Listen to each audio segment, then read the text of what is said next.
Well, all the way from the Garden Isle comes Kauai Police Chief Todd Raybuck. Chief, thank you so much for joining us thank you today. for having me, Gina. It's great to be here. Awesome. Now, crime is on top of everyone's minds these days. Yes. What trends are you seeing on the Garden Isle? What's happening more often? What's happening least often? What are you concerned about? Yeah, fortunately on Kauai, we have a relatively safe island. We don't see a lot of violent crime. One of the main areas that we really do see an issue with is our property crimes, particularly since our tourism population has grown. And so we see a lot of people whose cars are broken into, people get stuff stolen at the beach.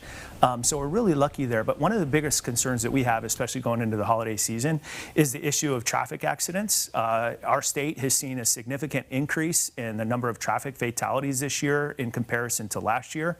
And so we're looking at 90 traffic accidents already this year across the state, and 8 of those on Kauai.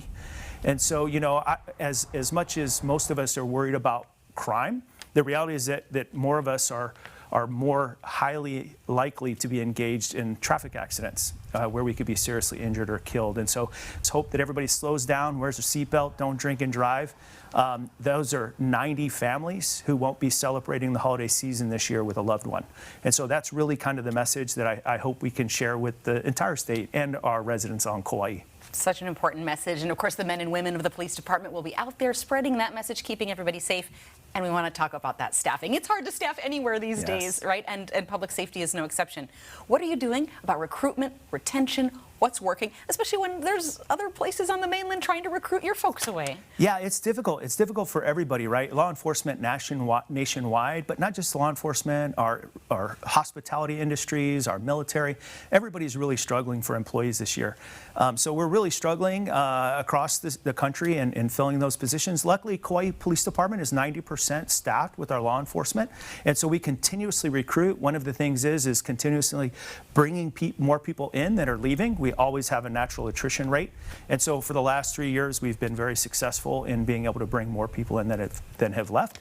And so we continue to look for individuals that are looking for an exciting law enforcement career. As we look at, you know, inflation and recession and challenges in the workplace, the beauty of it is working for the police department gives people an opportunity to have a stable work environment that will give them 25 to 30 years of experience and a retirement at the end. And couldn't pick a more beautiful island Absolutely. to do it on. Well, that's true. Now, you and I had talked last month about concealed carry permits, now on Kauai and everywhere, really, because now that the Supreme Court has mandated their issuance, what's the status on the Garden Isle? Have you issued any? What are your next steps? Yeah, that's a very interesting conversation, and one that has gained a lot of interest from members of our community and a lot of concern, as we've all seen, right?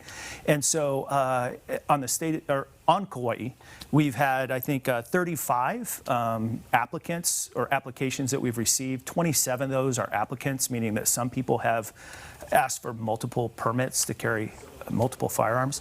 We haven't at this time signed off on any of those. They're still in the approval process. We are in the final stages of identifying and producing some training for our police officers. Public safety is our #1 concern, and we are concerned about our officer safety, the general public safety, as well as the people who are lawfully carrying a firearm safety. And so we want to make sure that we educate people how to have those safe interactions and how to respond when you see somebody now who is legally carrying a firearm in the state of Hawaii, which is very uncomfortable for a lot of people and a new experience for all of us. It is going to be a whole new world for everybody to see. Well, absolutely. We'll keep us posted on those next steps if you would. And Chief, thank you so much for joining us Thank you for having me. All right, Appreciate look forward to having you back.